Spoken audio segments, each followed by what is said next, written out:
جی بہت شکریہ آپ کی دعاؤں کا. تو آغاز گفتگو کریں گے کہ ہمارے والد مرحوم کے ساتھ آپ کا دور تعلیم جو ہے وہ کیسے شروع ہوا اور کہاں سے جو ہے وہ آغاز کیا؟ ہمارا جی آپ کے والد بزرگوار رحمہ اللہ تعالی حضرت مولانا نظر عباس ہاشمی صاحب قدس سرہ الشریف، وہ میرے سب سے پہلے مبتدی طلباء میں ہم تھے. اور اس وقت پنجاب میں بالخصوص اور عمومی پاکستان میں سب سے پہلا جو ہمارا مدرسہ تھا وہ جلال پور ننگیانہ تھا. باقی کوئی مدارس ابھی تک معارض وجود میں نہیں آ چکے تھے. یہ تقریباً کس سن کی بات ہوگی؟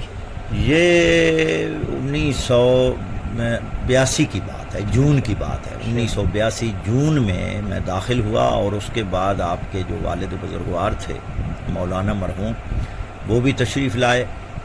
اور ہم نے وہاں جو دارالعلوم محمدیہ میں، یعنی پاکستان میں سب سے پہلا مدرسہ ہے دارالعلوم محمدیہ. پہلے جلال پور ننگیانہ تھا، اور اس کے بعد پھر وہ مدرسہ دارالعلوم محمدیہ 19 بلاک میں بنا.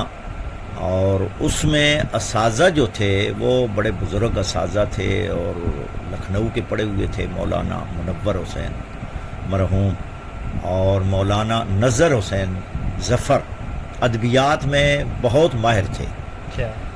مقامات حریری، متنبی، حماسہ وہ پڑھاتے تھے، اور واقعی لطف آتا تھا. لکھنؤ کے پڑھے ہوئے تھے یہ لوگ؟ نہیں، وہ یہاں کے ہی پڑھے ہوئے تھے. اور لیکن کیونکہ پرانے زمانے میں محنتی طلباء تھے، محنت کرتے تھے، اور درس نظامی ہوتا تھا. تو درس نظامی میں جو نصاب تھا مولانا نظام الدین سیالوی کا قائم کردہ وہ نصاب تھا. تو نصاب میں بڑی بنیادی اور اساسی کتابیں تھیں. ان میں وہ کتابیں پڑھنے سے طلباء میں صلاحیت پیدا ہوتی تھی. اب تو یہ مقامات حریری کتابیں متروک ہو گئی ہیں. وہاں مدارس میں علم و صیغہ پڑھایا جاتا تھا، صرف میں 5 گنج پڑھائی جاتی تھی، صرف میر، اور اسی طرح مراح الارواح تھی. اچھا، یہ نجف میں ابھی پڑھائی جاتی ہیں مراح الارواح صرف. اور یہ بہترین کتابیں ہیں، اور اس سے صلاحیت اجاگر ہوتی ہے. جس طرح ہمارے سابقہ بر صغیر کے فنون کے ماہرین، حالانکہ یہ عجمی ہیں، لیکن آپ ان کی کتب ملاحظہ کریں جو انہوں نے عربی میں لکھی ہیں، اور اسی طرح لکھی ہیں جس طرح مقامات حریری ہے. اور اسی طرح مفتی محمد عباس لکھنوی رحمۃ اللہ علیہ کی ظل ممدود کتاب ہے. وہ مکاتبہ ہے صاحب جواہر، علامہ شیخ محمد حسن نجفی صاحب جواہر کے ساتھ مکاتبہ ہے. اور وہ خط جو تھے وہ مقفع اور بالکل یعنی عربی ادب کا نمونہ ہے. اگر وہ مدارس میں نصاب میں شامل کیا جائے تو بہترین کتاب ہے. تو اس طرح کی صلاحیت تھی ہمارے علماء میں، نصاب جو ہے پڑھا کرتے، یہ صرف نصاب پڑھنے کی وجہ سے. تو بہرحال دارالعلوم محمدیہ میں باقی علامہ نصیر حسین صاحب تھے، وہ فاضل نجف تھے. اور مولانا سید اعجاز حسین کاظمی فنون کے بڑے ماہر تھے، ادراک فہم ان کا بہت زیادہ تھا، اور اساتذہ بڑے قابل تھے. بچے بعض چھوڑ کر چلے جاتے تھے، لیکن میں نے وہاں ہی پڑھا ہے. اور آپ کے والد بزرگوار اور میں نے صرف بہائی، اور اس کے بعد صرف میر، ناب میر ہم نے مولانا منور حسین صاحب سے پڑھی. اور صرف بہائی ہم نے مولانا نظر حسین جو بہت بڑے عربی کے ادیب تھے ان سے پڑھی. اور ایسے پڑھاتے تھے کہ جیسے کہ انہوں نے وہ نا ہمارے ذہنوں میں وہ چیزیں راسخ ہو جاتی تھیں کہ ہمیں وہ بھولتی نہیں تھیں. ایسا ان کا انداز تدریس، بہترین انداز تدریس تھا، اور عام فہم اشاروں کے مثالوں کے ساتھ ہمیں وہ سمجھاتے تھے. تو ہم دونوں نے وہاں صرف بہائی جو پڑھی ہے اس سے ہمیں استادوں کا انداز اتنا تھا، یعنی اساتذہ کا، کہ ہمیں صرف میر اور نحو میر پڑھنے میں کوئی مشکل درپیش نہیں ہوئی، حالانکہ ہم مبتدی تھے۔ تو وہاں ہم نے مل کر پڑھا، اور وہاں جو مطالعہ کا وقت ہوتا تھا، بحث و مباحثہ ہوتا تھا، استادوں کی نگرانی میں ہوتا تھا، اور دوسری کوئی کتاب پڑھنے کی اجازت نہیں تھی، باقاعدہ مباحثہ کرتے تھے اور ایک دوسرے پر اشکال کرتے تھے، اور اس طرح ہم نے وہاں بنیادی جو کتابیں ہم نے پڑھی ہیں مل کر پڑھی ہیں۔ اور پھر دوسرا یہ ہے کہ وہاں اتنا اس زمانے میں تجسس تھا علم کا کہ ہم یہ کہتے تھے کہ سنی مدارس میں صرف نحو صحیح پڑھائی جاتی ہے۔ اچھا، یعنی تو اس ٹائم پہ ابھی بھی کچھ مشہور تھا، ابھی بھی یعنی مشہور ہے کہ جی ادبیات کے حوالے سے ابھی تو ان کا بھی حال ابھی تو سنی مدارس کا تمام میں گیا ہوں، اب جو صورتحال ہے وہ بھی یعنی انتہائی تنزلی ہے وہاں میں۔ اب وہ نہ طلباء میں ذوق ہے، یعنی تمام مسلمانوں کے جو مدارس ہیں تنزلی کا شکار ہیں، اور دوسرا جو وفاق المدارس میں وہ بعض کتابیں متروک ہو گئی ہیں۔ سلم العلوم پڑھائی جاتی تھی۔ اچھا، سلم العلوم مولانا محب اللہ بہاری کی کتاب ہے، اگر اب بھی اس کو پڑھا جائے تو معقولات یعنی علم منطق کے جو عقدے اس نے حل کیے ہیں، غوامض، مسائل غوامض، اور جو اسرار و رموز اس نے حل کیے ہیں، بہترین کتاب۔ اور سلم العلوم پر جو حاشیہ لکھتا تھا اس کو مولوی کہا جاتا تھا۔ اچھا، لہذا جو بھی سلم العلوم پر حاشیہ نہیں لکھتا تھا اس کو مولوی کہنا منع تھا۔ مولوی یعنی احترام کا لفظ تھا، جس طرح علامہ لفظ علامہ ہے، تو مولوی یعنی عالم ہی اسی کو کہا جاتا تھا۔ آج کل تو جو جتنے بھی وفاق المدارس والے ہیں، تمام جو ہمارے شیعہ سنی جو وفاق ہے، انہوں نے اصل کتابیں جو ہے متروک کر دی ہیں۔ سلم نہیں ہے ان میں، قطبی انہوں نے رکھی ہے، اور بھی کتابیں جو صلاحیت پیدا کرتی تھیں، ٹھوس صلاحیت، وہ ساری متروک کر دی ہیں۔ آپ کے جو بزرگ تھے حضرت مولانا نذر عباس ہاشمی رحمہ اللہ تعالی، وہ اتنے محنتی تھے کہ ہم ایک دوسرے کو دیکھ کر پھر محنت کرتے تھے کہ فلاں جو میرا دوست ہے وہ نمبر زیادہ نہ لے لے، لہٰذا میں کوشش کروں، محنت کروں۔ سرگودا میں ایک فیصل کتاب گھر تھا، اس کتاب خانے میں درسیات یعنی درسی کتابیں اس سے ہی ملتی تھی، پورے سرگودا میں ایک ہی دکان تھی، تو وہ کراچی سے وہ کتابیں منگواتا تھا، لاہور سے درسی کتابیں، ان کی شروحات۔ تو میں اور مولانا نذر عباس ہاشمی رحمہ اللہ تعالی، ہم دونوں مل کر مختلف شروحات کی تلاش کرتے تھے کہ مثلا صرف میر کی اردو میں شرح یا فارسی میں شرح کس کی اچھی شرح ہے کہ جس نے مشکل مسائل کو حل کیا ہے۔ اسی طرح ہم دونوں پھر مل کر وہاں مختلف مدارس میں جاتے تھے۔ اچھا، اہل سنت مدارس میں جانا ہوا؟ اہل سنت مدارس میں اس لیے جاتے تھے کہ ہم ان کا نصاب پتہ کریں کہ صرف نحو اور معقولات میں، منطق میں یہ لوگ ذرا مضبوط ہوتے ہیں، کیونکہ جب ہم نے پرانی ہندوستان کے مدارس کی علماء کی شروعات ہم دیکھتے تھے تو ہم کہتے تھے کہ یہ با صلاحیت آدمی تھے۔ مثلا مولانا فضل حق خیر آبادی اور مولانا عبدالحق خیر آبادی، ان کی جو خاص کر منطق میں جو کتابیں ہیں، ہدایت الحکمت پر جو ان کی شروحات ہیں اور ان کی عربی ہے، تو انہوں نے صلاحیت اپنے اندر صلاحیت کیسے ان کے اندر آئی ہے، کون سی کتب کا انہوں نے مطالعہ کیا، اور یہ فنون کی کون سی کتابیں انہوں نے پڑھی، اصل اس کی ہم تلاش میں تھے کہ ہم بھی صلاحیت پیدا کریں۔ تو اس وقت طلباء میں یہ باقاعدہ یعنی ولولہ اور جوش تھا، غیرت اور حمیت تھی کہ ہم یہاں مدارس میں پڑھنے آئے ہیں اور ہم اپنے اندر صلاحیت لے کر اپنی قوم کے اندر جائیں. اور اس وقت اتنا ممبر کا شوق نہیں ہوتا تھا کہ ہم خطیب بنیں، ہم تقریروں کو رٹیں، ہم یہ. اس وقت ہمارا جو ماحول تھا، حالانکہ یہ کوئی پرانا زمانہ نہیں ہے، ابھی کا ہے، قریب کا ہے، یعنی 1982 کا، 1981 کا، اسی کے قریب یہ زمانہ بعید نہیں ہے، قریب کا ہے. لیکن اس وقت بھی پرانی جھلک آتی تھی. اور مدارس میں بھی ماحول ہوتا تھا کہ مدارس میں ہم ایک دوسرے پر علمی ابحاث کرتے تھے. مثلا منطق پہ اس وقت مرقات پڑھائی جاتی تھی. مرقات، اور مرقات بھی اسی ہی خاندان کے بندے ہیں جس نے وہ لکھی ہے نا مرقات. اور فضل امام اسی خاندان کے خیر آبادیات سے ہیں. اور اس کی شرح بھی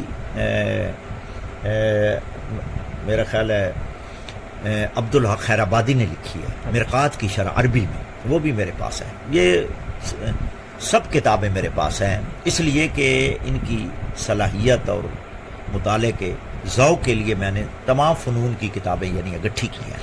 تو آپ کے والد بزرگوار جو تھے ان میں بھی یہی ولولہ تھا، جوش تھا کہ ہم ایسی کتابیں تلاش کریں.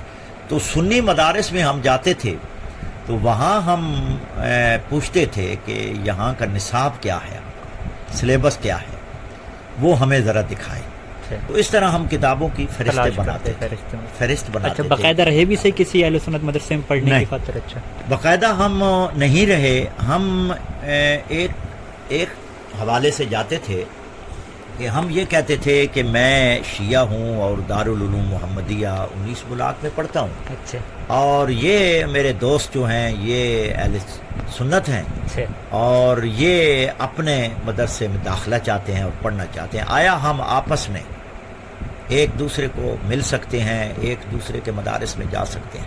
تو اب دیکھیں کہ فضا کتنی اچھی تھی، ماحول کتنا خوشگوار تھا اور کتنا معطر ماحول تھا یعنی مدارس کا اور طلباء کا، کہ وہاں کے اساتذہ بھی ہمیں کہتے تھے کہ بے شک جائیں ایک دوسرے کے. اس سے محبت اور الفت بڑھتی ہے، اور اس میں ایک علمی جو مباحثہ ہے اس میں بھی صلاحیت جو ہے وہ اجاگر ہوتی ہے.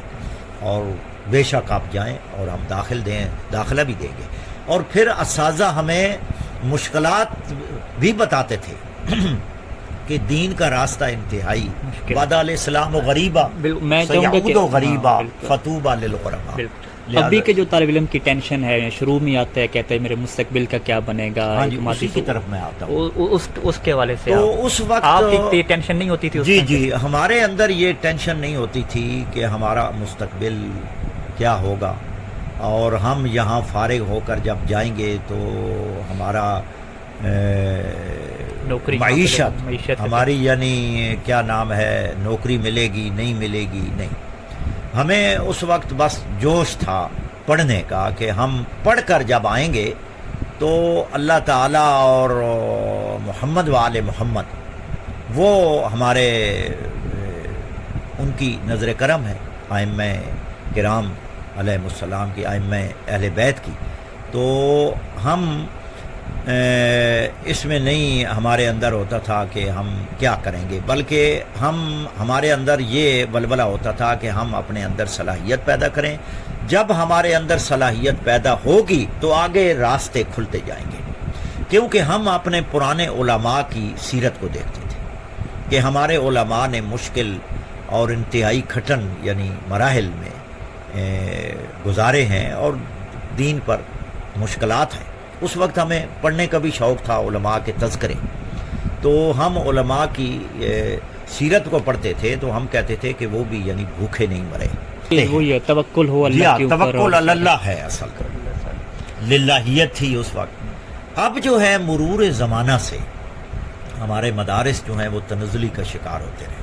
یعنی دونوں حوالے سے، ایک تو تعلیمی نصاب کے حوالے سے قدیم کتابیں نکل گئیں، استاد ماہر نہیں، دوسرا جو روحانی اور اور وہ اساتذہ بھی نہیں رہے محنتی جو تھے.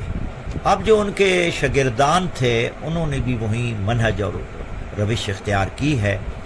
اور لیکن آہستہ آہستہ مدارس جو ہیں وہ تنزلی کا شکار ہوئے. وہ اس لیے ہوئے کہ ہمارے نصاب میں تبدیلیاں آ گئیں. کچھ نصاب ایران کی طرف سے آیا اور ہماری میٹنگز بھی ہوئیں، کئی دفعہ ہوئیں، لیکن جو میں نے اظہار کیا ہے وہ یہ کیا ہے کہ ہمارے جو بر صغیر کی ڈیمانڈ ہے بالکل، جو ہمارا نصاب ہے اس میں صلاحیت پیدا ہوتی ہے، اور میر حامد حسین جیسے جی ادیب اور فاضل شخصیات اگر پیدا ہوئی ہیں تو وہ بر صغیر کے نصاب کی وجہ سے انہوں نے جن کے صلاحیت اوپر پیدا کی، علماء نجف اب بھی جن کے اوپر فخر کرتے ہیں، یا فخر کہ کرتے یہاں سے ہیں، پڑھے اور ان یہاں کی پہ یعنی ادبیت عربیت عجمی ہو کر ان کی اتنی مضبوط عربی تھی کہ ابقات کوئی پڑھا جائے، اور جو انہوں نے عربی میں کتابیں لکھی ہیں، تحریر کی ہیں، وہ ان کی صلاحیت، اور ان کے والد بزرگوار جو ہیں وہ بڑے باصلاحیت انسان تھے، بڑے لائق اور فائق تھے، اور ان کا ادراک فہم اتنا تیز تھا کہ ہم صرف میر جب ہمیں وہ مولانا منور حسین اہل اللہ مقامہ فی فرادیس الجنان جب ہمیں سبق پڑھاتے تھے تو کہتے تھے کہ بیٹو یہی کافی ہے، تو ہم دونوں تھے، کیونکہ ہمیں شوق تھا۔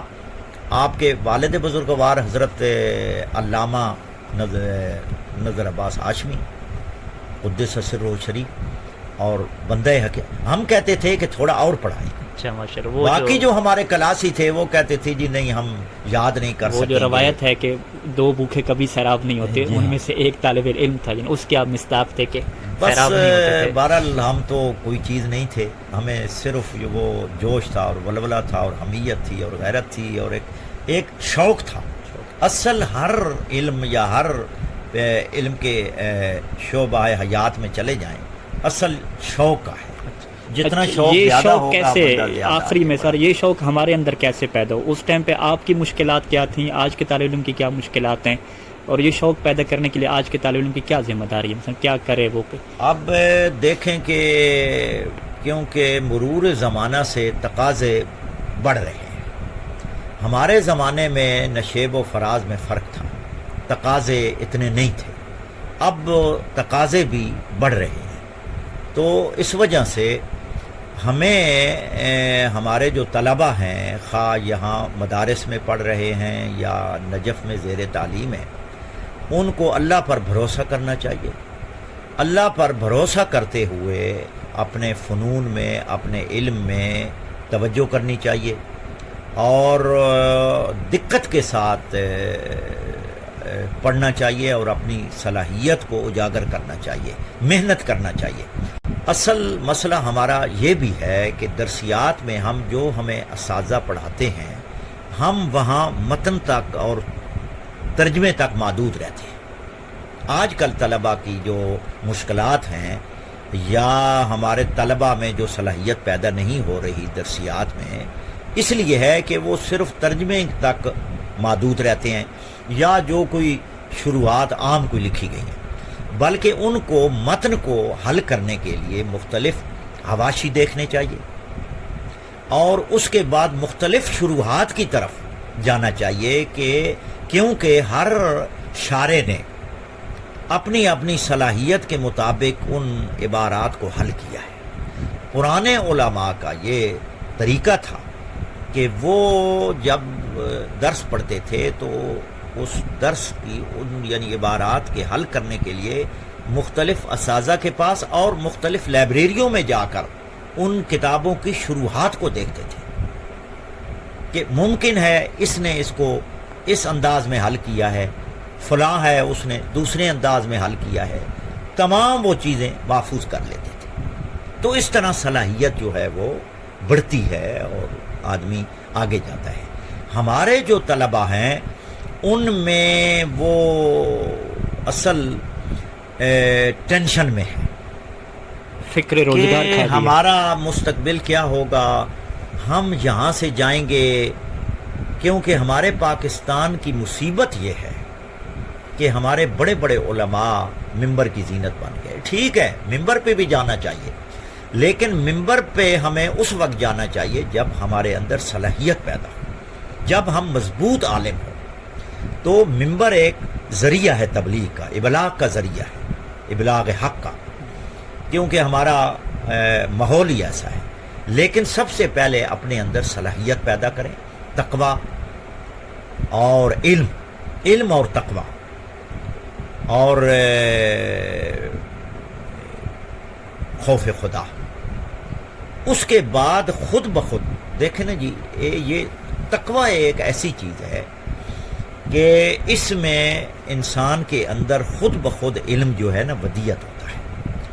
متول میں علامہ سعد الدین تفتزانی نے مقدمے میں لکھا ہے کہ ایک طالب علم فن بلاغت پڑھتا ہے، فصاحت پڑھتا ہے، درسن پڑھتا ہے، سبکن پڑھتا ہے، محنت کرتا ہے، لیکن وہ فصیح عربی میں کلام نہیں کر سکتا، فصیح عربی میں تکلم نہیں کر سکتا، بول نہیں سکتا. تو علامہ سعد الدین تفتزانی لکھتے ہیں کہ یہ اللہ تعالیٰ کی توفیقات ہے. توفیقات کس سے ملتی ہیں؟ تقوی سے، روحانیت سے، پرہیزگاری سے، للہیت سے، خوف خدا سے، عبادات سے، ریاضت سے. تو اللہ تعالیٰ اس کی توفیقات اللہ عطا کرتا ہے. صرف پڑھنے سے نہیں ہوتا، بلکہ اللہ کی توفیقات سلب نہ ہو. جتنا تقوی ہوگا اللہ کی توفیقات زیادہ ہوگی، اور جب اللہ کی توفیقات زیادہ ہوں گی تو اس میں علم اور زیادہ ہوگا، اس میں صلاحیت زیادہ ہوگی. کیوں؟ ظرف پاک ہے. ظرف تب پاک ہوتا ہے کہ جب تقوی ہو. اور ہمارے ائمہ اطہار علیہ السلام، پیغمبر گرامی قدر صلی اللہ علیہ وسلم، ان کی تعلیمات میں بھی ہر جگہ انہوں نے تقوی کی وصیت کی ہے. سب سے پہلے تقوی ہے. اوصیکم بتقوی اللہ. اور مولا کائنات کے جوار میں رہ کر مولا سے مانگیں، کربلا میں جا کر مظلوم کربلا سے مانگیں، اور ان پر بھروسہ رکھیں اور اپنی محنت کریں. تقوی جب آپ کے اندر ہوگا تو آپ کے تمام راستے کھل جائیں گے، تمام مشکلات کھل جائیں گی. روزی رزاق اللہ ہے، رزق اللہ دیتا ہے. اللہ سے مایوس نہیں ہونا چاہیے، اور اللہ تعالی ہمارے راستے کھولے گا. اسی طرح حضرت مولانا نذر عباس ہاشمی رحمہ اللہ تعالی بعد میں پھر وہ دارالعلوم محمدیہ سے چلے گئے، اور ہمارا آپس میں خط و کتابت رہی.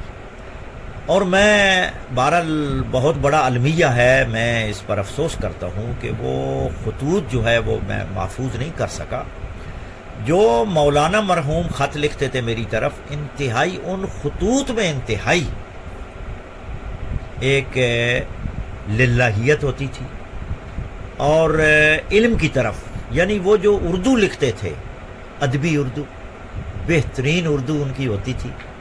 الفاظ کا چناؤ ان کا بہت زبردست ہوتا تھا. اگر وہ خط میرے پاس ہوتے اور میں اسی طرح میں بھی ان کی طرف اسی طرح جو میرے اندر